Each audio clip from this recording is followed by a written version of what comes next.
If I told you, just from looking at this, I know where you're clicking and how you're using your mouse. This is a great example. Listen to this, okay? A good teaching moment. This is a good example of bad mouse fundamentals. So, what happened here? So, what do you remember from this game? I remember Zach inting. Nah, I'm kidding. He was doing crazy stuff. You will see. So, what do you think? Let me ask you something, right? I see every single ADC that I coach who is below Grandmaster does this mistake that you already did. So, what do you think Lux wants to do with Jinx early? Get level 2 early. So, why do you think I was staying this long for a leash? I don't know. I always leash no matter what. Yeah. I know I see people like that they don't leash or they just go do like a couple hits and they just go fast to lane, but I never know the reason why. If I was playing in Grandmaster Challenger against Lux Jinx and I do this leash, I already lost the lane. Because this Lux conquers. It's called conquering, right? She conquers this bush or this one, and now I can't even walk up to get level 2, and Jinx will just rocket the wave, and then they just stun me for the rest of the game, and it's unplayable. And you're never gonna touch a single minion. So you said that you struggle against Zerath. You said that you struggle against long range, and you have to take fleet. Guess why? This is why. Because you don't know how to play early. You're hitting the buff into a long range poke lane. You never do this, right? And the way you avoid getting poked is by pushing the wave a lot. If you start pushing the wave as soon as the minion comes, then you get level 2 first and the Lux can't poke you because she gets engaged on and she will have to play safe. Also, the more you push, the less that the Lux can poke. That's how it works. The enemies that push can poke you more. But if you do this, I can see why you struggle against long range champions if you play like this, right? And what should I do? You should have not leashed or leash only one or two others. Yeah. And communicate, right? Type on the Rek'Sai and tell him I can't leash versus Lux. They get level 2, or ask him to start Raptors, for example. Rek'Sai should be starting Raptors. Anyway, this Rek'Sai is totally trolling, right? This is Renekton on top versus Flashless top lane. So what she should have done is start Raptor into level 3 top gank. So I don't know why the hell she's here. Makes no sense. But this is silver, bro. Yeah, but that's even more reason to tell them, right? Like I can't do it. So yeah, we're lucky that they did the worst thing possible, which is they did push you out, but without poking you a single time, and also they pushed so hard without poking you that now you can farm under turn, you're chilling. So yeah, you didn't get punished for this, but that's all on them, not on you. Yeah, like you played it awfully, but they didn't do anything with it. The way. Just hitting with Zeri and their turret is really easy because the right click is kinda instant after Q. So this right click was really bad. What you should have done is Q into right click. Usually you always Q right click, Q right click. You never right click and then Q. Right click and then Q is super bad. So you never wanna do right click and then Q. This is wrong. You always wanna Q into right click. That's why you're missing minions on their tower.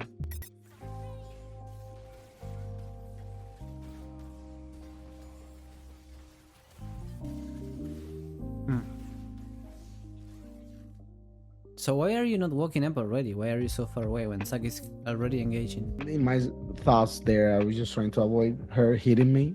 But yeah, it makes sense now that I'm watching it from another perspective that she'll have just walked up and get close to her.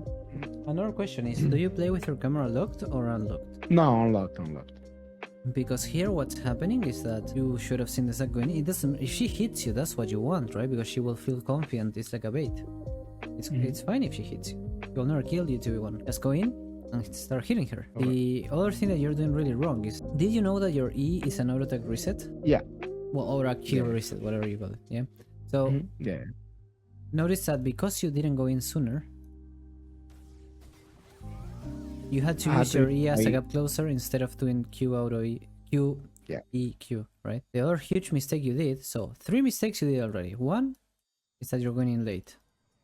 2 is that you're too far, so can't reset. And 3, you're using auto attack charge on minion. You just lost it. Look, you used your auto attack charge on this minion. This is huge because this Jinx, right now, this Jinx should be like half HP, and instead she's still full HP. Why? Because you're late, you didn't hit, you didn't auto reset, and you didn't right click. So already she's like 3 or 350 more HP than she should.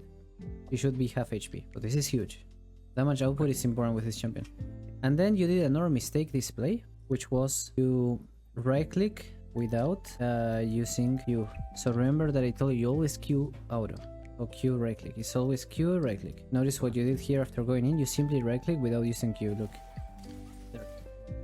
Yeah. So we never want my cat turned on the TV. Wait. Oh, you're good. So yeah, you see 4 mistakes in a single play. So already this guy should be like almost dead, and instead he's like full HP. And the 5th mistake you did is that you didn't Ghost. So if you had done everything perfectly to a T, by the She will rules, be dead. She will be dead. well, she wouldn't be dead already, but if you did everything perfectly, instead of being here while she's full HP, the situation would be that you're here right on top of her with her being half HP. And from there onwards, in 5 seconds, she would die, because if she flashes, you match with your flash. If she heals, you still have range from lethal tempo on your flash, like, and also Zac would ignite. So it's really hard that she would survive this if you played it well. She would pretty much be there. Like, not yet, but she would die in the next 5 seconds. But the worst part was not going in sooner. That was the worst one, I think. The number one mistake. No, like, yeah. Delaying so much until Zac goes. 100%. Again, look at this. Again, look. Okay.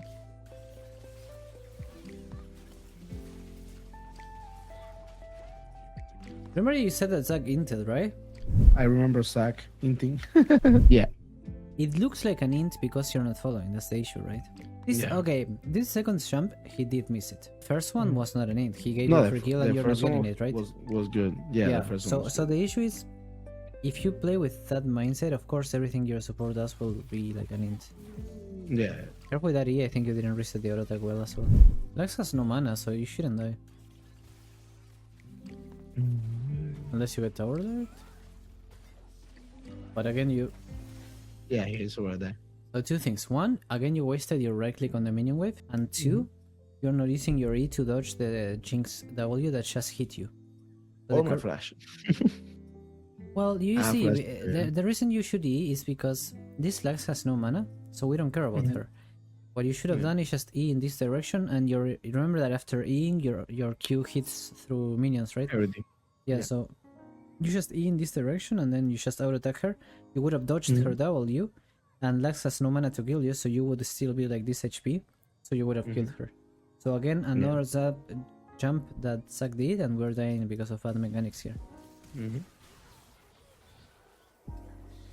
interesting heal. So see how you just arrived at the lane and you already have HP. Why? Yeah. Look. Why are we walking up here? If you look at the minion wave, right? You see how all the blue minions are full HP?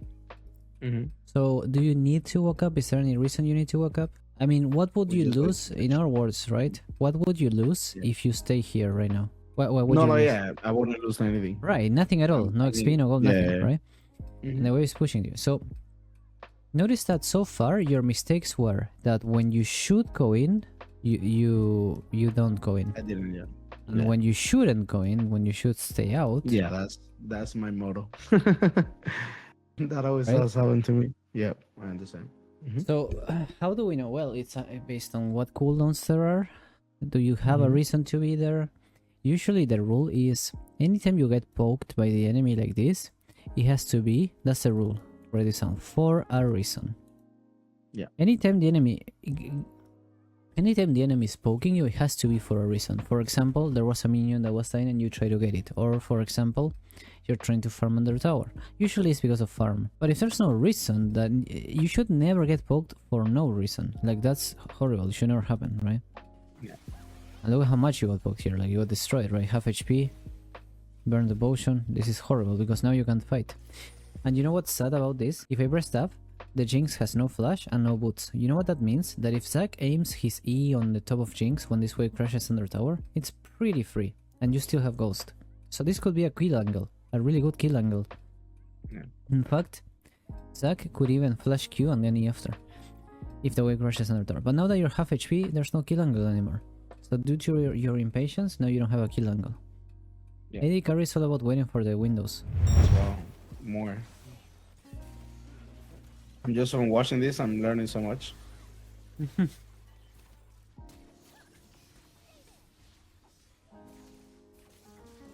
I'm not lying here. Yeah, I don't die. What if I told you, just from looking at this, I know where you're clicking and how you're using your mouse. This is a great example, listen to this, okay, a good teaching moment. This is a good example of bad mouse fundamentals. So, what happened here is that low elo players, this is, the edge of your screen right now would be like around here, or maybe a bit lower, like, the edge of your screen is like there. More or less. Low elo players, what they do is they keep the mouse really far away. when they're running away, because it's panic, right? You feel like if you click further, therefore you're gonna run faster, which is not how it works, but it's just panic. Yeah. So what happens when you click far away is two things. One is that when you move your mouse to dodge, it's gonna take longer, so you will dodge slower, meaning more reaction time. But that's the least of your issues. The bigger issue is about angles. So let's say that the Lux Q will come now. And now your screen has moved. Let's say your screen is here, right? And let's say that you're clicking here. So let's say the Lux Q is coming. What's the fastest angle to dodge this? If your initial movement was there, what's the fastest angle to dodge it? The tower. Right. Straight So tower, 90 degrees, right? Yeah. This is cool. Notice that if I keep the mouse here, how the hell am I gonna 90 degree? Like, Yeah, you will true. have to move the mouse all the way to here, which you're never gonna do. Yeah. And even if you did that, That's it would not- take a long time, right? So instead, what the Wheel of Players do is they click here. And now the angle that you're doing is barely like this. And guess what? This angle is not enough to dodge the Lux Q. So look at where Zeri is looking at. See how the angle you're dodging? Look at that angle. Yeah. You see how that angle you are looking at here, and then you're looking here. You see how that angle is very like not 90 degrees? Why? Because you're probably clicking around here. Yeah. Instead, if you clicked here and then click here, Zeri would do this and get out of that hitbox really fast.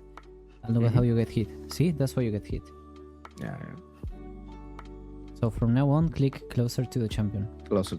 Okay. Oh, you won't because you bought boots. That's fine. Okay. You know about the W on during the dash on the wall, like E on the wall and then W midway. You know how that works? Yeah. So why do you think that's better than the way you did it? So you press W around here and then you walk to wall and use the. I just wanted to use my W at the same time that he drew it, that he used the stun, just so I could guarantee the damage. So he did the stun and then right, I see your point, but the thing is she has no flash, right? So yeah. if you use W around here, it's still guaranteed because she has two options: walk through it or run back or into walk your through. own zone. So it's whatever, like it's guaranteed. Yeah. I see what you mean, but just this one is not that bad because of that stun or whatever. But usually, the reason why W during the dash is better is because Yeah. when you use W on the ground normally, your character will stop for a couple of frames, right? Yeah. So you lose distance. Yeah. So if you W during the dash, you don't lose any distance. True. Okay.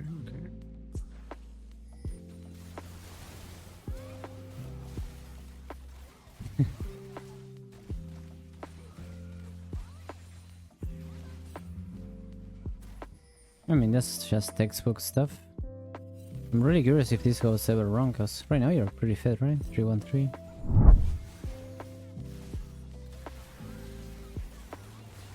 Why are you so scared? Okay. So, one of the most important abilities that ADC should have, like skills, is cooldown tracking and damage tracking. So this guy just burned everything on the Zac. So if I press click here, look at this. No cooldowns. No cooldowns. No cooldowns. Only W. So I don't know what you're afraid of. Just walk up and start hitting, right? Because this Lux is out of the game. She's a minion right now. Look at this. This Jinx only has auto attacks. And if she auto attacks you, she's not hitting Zac. This guy only has W. And you can just step out of it. Like stay at the max range and ghost. Which you have ghost, by the way. So I'm not seeing why you would be this scared and playing this far away. This is really ain't. Because, like I said, ADC needs to know when to not be afraid, right? Because otherwise you just rely on your team to do everything and you don't have any impact. Yeah. So it's super bad that you step back here. This is completely int. You should be totally going in with Rek'Sai. Especially because you have ult in 5. So imagine you have lethal tempo already stacked by the time ult comes up. Like, this is really bad played by you. You should already be hitting them.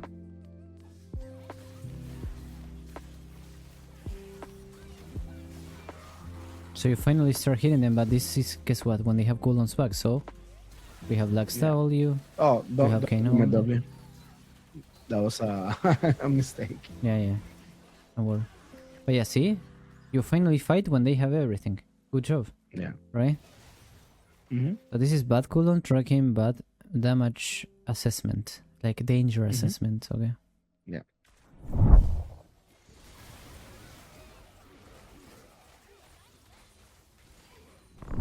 Okay, wondering how you lost this. I lost that game because of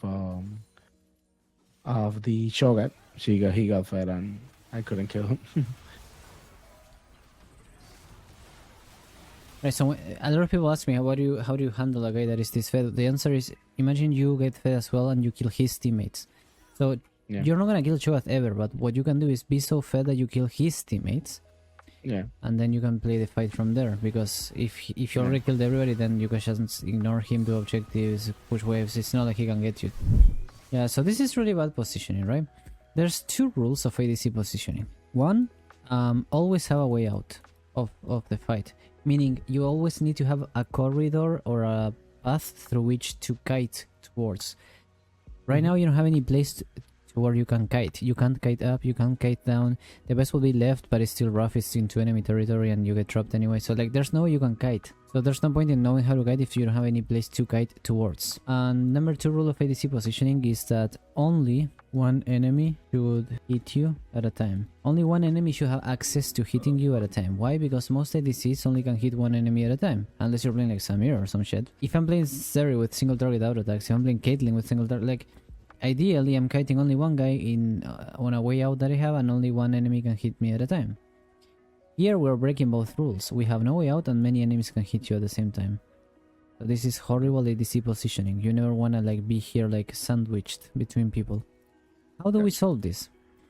Well, if I was you here and you're already here and you have E up, well, the way out you would have is like, for example, this E would have been your way out. Okay. Which is why Zeri is played a lot in Problem Halo, because you can like break these rules and then do like a bullshit E out, but you're walking where we shouldn't, right? We're walking into enemies. You know, you walk into enemies and you're sandwiched by 3 people, 3 can hit you at a time. Then you E into the place that you shouldn't. So this way we end up losing just too many shutdowns to the enemy team. That's the second shutdown you give, so no it's GG.